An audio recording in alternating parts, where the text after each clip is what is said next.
네, 동시효과 구간 왔습니다. 5분 남았는데요. 지수 보겠습니다. 양쪽 시장 물론 나란히 마이너스권이기는 하지만 온도차가 벌어져 있습니다. 코스피는 0.8% 정도 하락하면서 거래 마칠 예정입니다. 예상지수 2694.57포인트 기록되면서 전거래일 대비로는 22포인트 정도 하락으로 거래 마칠 예정입니다. 장중 저점에서는 좀 벗어나기는 했었지만 그래도 많이 낙폭을 줄이지는 못했고요. 이번 주에 시가가 2687포인트인데 거의 제자리 걸음이죠. 다음은 코스닥입니다. 코스닥은 장중 한때는 상당히 좀 크게 밀려 내려가면서 916포인트 오늘장의 저가였습니다. 그런데 점점 이 낙폭을 만회해가는 모습으로 오늘장 0.34% 정도밖에 안 밀립니다. 924.86포인트 정도 선에서 거래 마칠 채비하고 있고요. 3거래일 만에 다소 좀 조정이 나타나기는 합니다. 주간 기준으로 봤을 때는 코스닥이 좀 더 부진했네요. 주초에 932포인트였는데 이것 대비로는 한 10포인트 정도 내린 920선대 중반에서 오늘 거래 마칠 것으로 보입니다. 다음은 종목별로의 움직임입니다. 개별 순환매 정말 지긋지긋하게 많이들 들으실 텐데 오늘도 마찬가지 분위기였었고요. 그 중에서도 공통분모를 가지고서 시장에 광범위하게 영향을 미친 부분은 원자재입니다. 원자재 중에서도 곡물 쪽에서 요즘 연속성을 계속 보여주고 있는데요. 아르헨티나도 이 곡물 수출이 상당히 많은 국가인데 여기서도 수출이 차질을 빚고 있다. 우크라이나 쪽, 러시아 쪽 마찬가지죠. 이런 상황 속에서 곡물 가격 오름세 나타내고 있고 신송홀딩스, 대두 가격 좀 보셔야 되겠습니다. 콩 베이스로 간장 만들고 된장 만들고 이런 업체들이 오늘 탄력이 강했다는 점 특징 되겠는데요. 신송홀딩스 상한가입니다. 그리고 샘표 장중에 변동성이 좀 있기는 했는데 오늘 샘표 12% 정도의 상승권 마감을 앞두고 있습니다. 그리고 농기계 쪽에 대동기어도 지금 상한가 안착이 돼 있는 모습이고요. 어제 상한가를 기록했던 사료 쪽에 현대사료는 오늘도 18%니까 굉장히 강한 상승이기는 한데 약간 왕좌를 넘겨준 것 같은 어제의 주장이었다면 오늘은 그쪽의 주장이 아니라 한일사료가 또 그 상승의 바통을 이어갔습니다. 어제장에서 이 종목도 한일사료 어제장에서 강한 움직임을 나타냈었죠. 21%대. 하지만 상한가는 아니었습니다. 근데 오늘은 또 현대사료가 약간은 주춤하니까 한일사료가 또 상한가를 기록하는 모습으로 곡물 관련된 종목군들 무더기 상한가 이렇게 리스트에 이름을 올리고 있고요. 그 밖에도 비료 쪽도 전체적으로 분위기가 좋습니다. 우성도 10% 정도, 남해화학 7%, 농우바이오, 조비, 대유, 대동, 경농, 아시아종묘, 효성, OMB,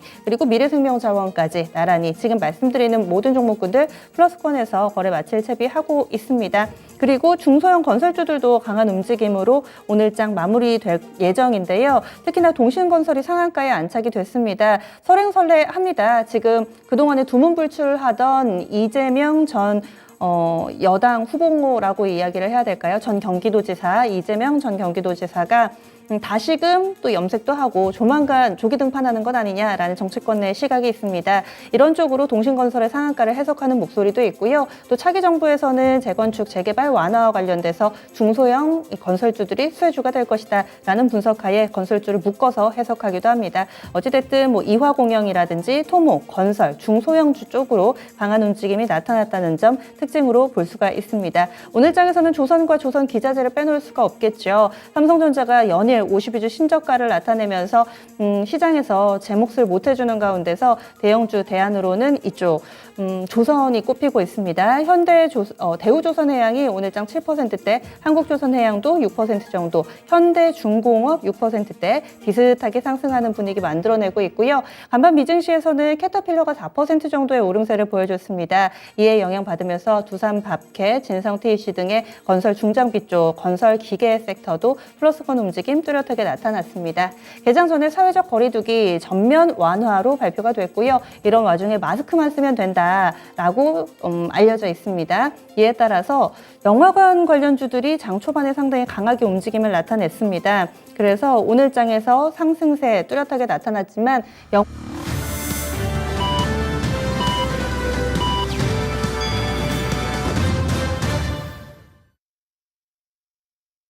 4월 15일 금요일입니다. 국내 증시 이렇게 마무리가 됐습니다.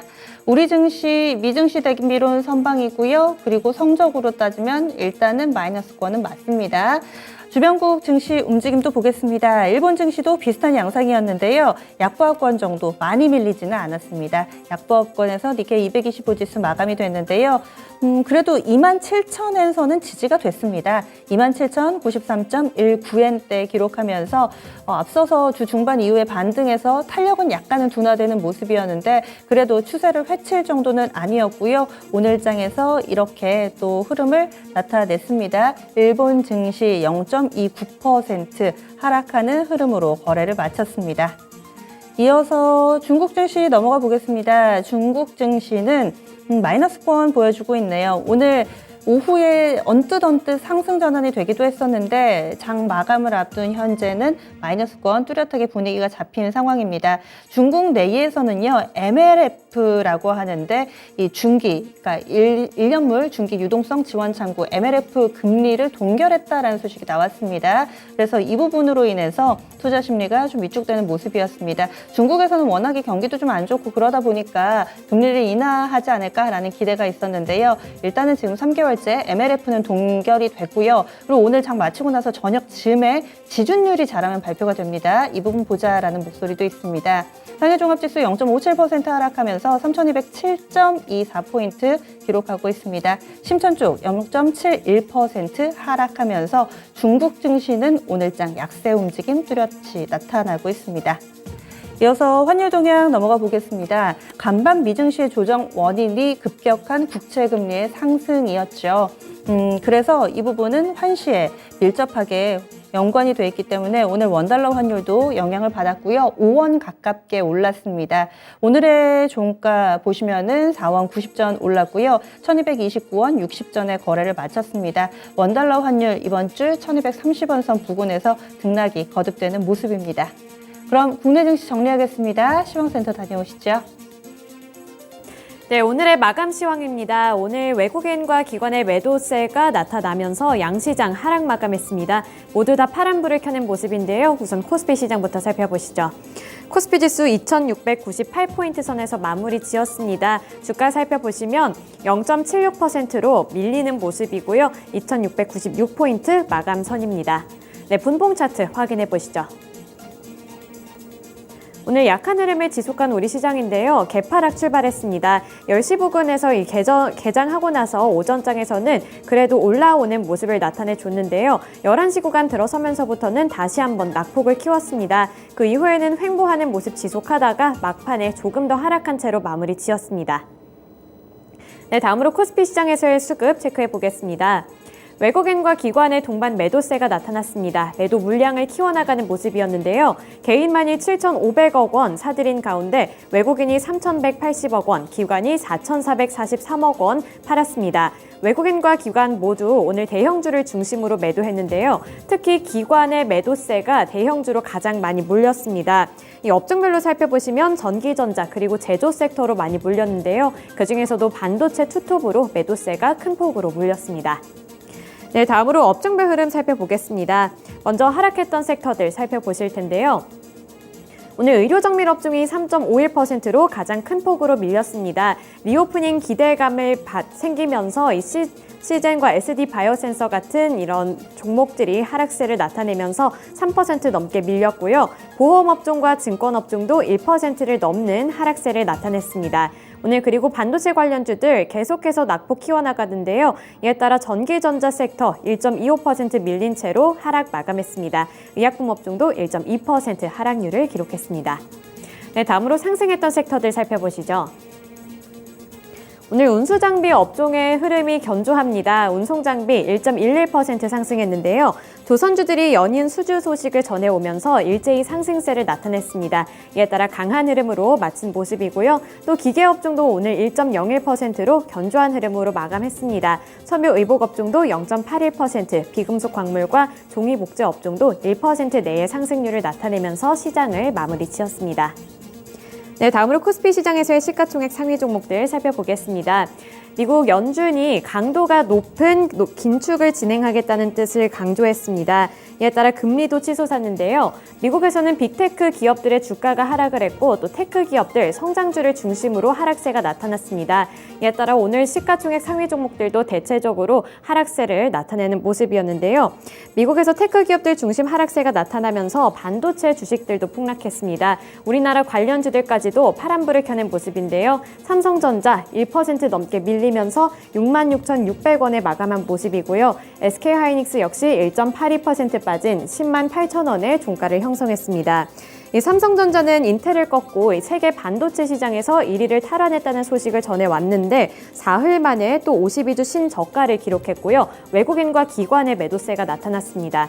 또 SK하이닉스 같은 경우에도 외국인과 기관이 이 매도 물량을 키워나가면서 약한 흐름으로 장을 마쳤습니다.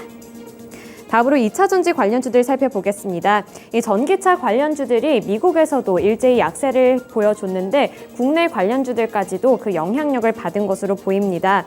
우선 LG 에너지솔루션만 오전장에서 상승폭을 키워 나갔었는데요. 11시 구간부터 하락 전환하더니 결국에는 약세로 장을 마쳤습니다. LG 에너지솔루션 1.36% 밀리면서 43만 5천 원의 종가 형성한 모습이고요. 삼성 SDI와 LG화학 역시 1%대 하락률 나타내면서 삼성 SDI가 61만 3천 원, LG화학이 50만 5천 원의 종가를 형성한 모습입니다. 네, 다음으로 성장주들로 엮어서 풀이를 해보겠습니다. 아무래도 미국 연준이 공격적인 긴축 움직임을 시사를 하기도 했고 또 IMF 쪽에서는 세계 경제 성장률을 하향 조정하면서 리스크가 부각이 됐는데요. 이에 따라 성장주들이 힘을 내지 못하는 모습이었습니다. 우선 삼성바이오로직스 살펴보겠습니다. 삼성바이오로직스 살펴보시면 오늘 0.48% 하락하면서 83만 5천 원 선에 거래를 마친 모습인데요. 장 초반에는 급등하면서 10시 구간에서 85만 원 선까지 올라서기도 했는데요. 이후 탄력을 반납하더니 횡보하다가 하락 마감한 모습입니다. 네, 다음으로 카카오 살펴보겠습니다. 카카오 살펴보시면 역시 하락한 채로 마감한 모습인데요. 0.73% 밀린 95,400원의 거래를 마쳤습니다. 카카오 같은 경우는 오늘 주가 흐름이 변동성이 좀 컸습니다. 개장 직후에 93,700원까지 밀리면서 최저점을 형성하기도 했는데요. 하지만 다시 탄력 받으면서 10시 후반부에서는 96,700원에서 고점까지도 형성을 했습니다. 하지만 결국에는 탄력이 다시 한번 반납되면서 파란불 켠 채로 마감했습니다. 또 네이버 살펴보겠습니다. 네이버 보시면 1.44% 밀린 30만 8,500원의 종가 만들어냈는데요. 외국인이 8거래일 연속 매도세를 나타냈다는 점이 특징입니다. 또 셀트리온은 요즘에 계속해서 하락세를 지속하고 있죠. 오늘도 하락 마감한 모습이고요. 셀트리온 주가 살펴보시면 3.35% 하락하면서 15만 8,500원의 거래를 마쳤습니다. 또 금리 인상 소식이 있었지만 카카오뱅크는 성장주의 성격이 더 강하기 때문에 1.07% 밀리면서 46,200원까지 밀렸고요. KB금융도 오늘은 탄력받지 못하면서 0.67% 밀린 59,400원에 마쳤습니다. 네, 이어서 코스피 시장에서의 특징주 살펴보겠습니다. 오늘 가장 핫했던 이슈가 이 거리두기 전면 해제 소식이 아닐까 싶은데요. 18일부터는 전면 해제되면서 다중 이용시설이 자유롭게 됩니다. 또 25일부터는 이 영화관 및 종교시설에서 음식 섭취까지 가능해지는데요. 이에 따라서 영화 관련주들 오늘 강한 탄력 받은 모습입니다. 제이콘텐트리 5.38% 상승한 54,800원의 거래 마쳤고요. CJCGV도 0.72% 강보합 움직임 나타내면서 28,000원 선에서 장을 마쳤습니다. 또 뉴도 10% 넘게 급등했고요. 쇼박스도 15.79% 오르는 모습 보여주면서 강한 흐름 잘 유지해주는 모습이었는데요. 하지만 이러한 리오프닝 기대감 때문에 웃지 못한 주식들도 있었습니다. SD바이오센서와 시젠이 대표적인데요. SD바이오센서 4.72% 하락하면서 48,500원까지 밀렸고요. 또 시젠도 7.14% 하락한 41,600원의 종가 형성했습니다. 이 밑에 영화 관련주들은 앞으로의 기대감을 받고 있지만 지금까지 강한 탄력을 받았던 이런 진단키트 관련주들은 이 코로나가 종식이 되면서 조금씩 탄력을 잃고 있는 모습입니다. 네, 이어서 코스닥 시장으로 넘어가 보시죠. 코스닥 지수 0.38% 하락한 924포인트에서 마감했습니다. 분봉 차트 체크해 보겠습니다. 차트 확인해 보시면 비슷한 양상을 나타냈습니다. 오늘 약하게 출발하면서 장 초반에는 그래도 급등하는 움직임 나타냈고요. 11시 구간에는 주춤하는 모습 보여줬지만 다시 한번 강한 탄력 받으면서 그래도 지수 많이 회복한 모습으로 924포인트 선에서 마감했습니다. 수급 확인해 보시죠. 외국인과 기관이 동반 매도세를 나타냈는데요. 특히 외국인의 매도 물량이 컸습니다. 개인은 1,763억 원 사들인 가운데 외국인이 1,161억 원 팔았고요. 기관이 635억 원 팔았습니다. 네, 다음으로 코스닥 시장에서의 시가총액 상위 종목들 살펴보겠습니다. 오늘 혼조세로 마무리한 모습인데요. 그래도 파란불을 켜낸 종목들이 더 많습니다. 우선은 셀트리온 그룹주들 살펴보겠습니다. 셀트리온 헬스케어부터 살펴보시면 2.6% 밀리면서 6만 원의 종가 형성했고요. 외국인과 기관의 매도세가 함께 나타났습니다. 셀트리온 제약의 경우에도 오늘 2.45% 밀린 8만 7천 원의 거래를 마쳤는데요. 이 셀트리온 제약은 외국인이 소폭으로 매수했지만 기관 쪽에서 매도세 나타내면서 하락 마감한 모습입니다. 또 2차전지 관련주들 살펴보겠습니다. 오늘 업황 분위기 자체가 약했는데요. 나머지 첨보와 LNF는 낙폭을 키워나간 가운데 그나마 에코프로 BM이 장중에 조금씩 낙폭을 회복하려는 움직임 나타냈지만 장 막판에는 하락 전환하면서 0.07% 소폭으로 밀렸습니다. 45만 8,500원의 종가 형성한 모습이고요. 그 밑으로 LNF 1.05% 하락하면서 23만 5,100원의 종가 만들어냈습니다. 첨보는 3.67%로 가장 큰 폭으로 밀렸는데요. 29만 9,600원에 마친 모습입니다. 네, 다음으로 개인주들 살펴보시죠. 오늘 개인주들 투자 심리가 그렇게 좋지는 못했는데 펄어비스가 다시 한번 기대감을 받으면서 결국에는 빨간불로 마쳤습니다. 펄어비스 보시면 2.1%로 강한 탄력 받았고요. 10만 7,200원의 종가를 만들어냈습니다. 이 기관 투자자들이 유입이 되면서 상승 전환에 성공한 건데요. 검은 사막 모바일 중국 출시를 앞두고 마케팅을 시작했다는 소식에 상승세를 나타냈습니다. 기대감이 주가에까지 반영이 된 모습이고요. 카카오게임즈와 위메이드는 약한 흐름으로 마쳤습니다. 카카오게임즈 보시면 1.35%로 낙폭 키워나가면서 6만 5,600원에 마쳤고요. 그 다음에 위메이드까지도 살펴보시면 1% 넘게 하락하면서 8만 8,200원의 종가 형성했습니다. 그 밑으로 CJ ENM 그리고 스튜디오 드래곤은 빨간불 켜냈죠. 1%대 상승 흐름 나타냈는데요. CJ ENM이 13만 300원 그리고 스튜디오 드래곤이 9만 3,800원으로 역시 거리두기 해제 소식에 강한 탄력을 받으면서 빨간불을 켜냈습니다.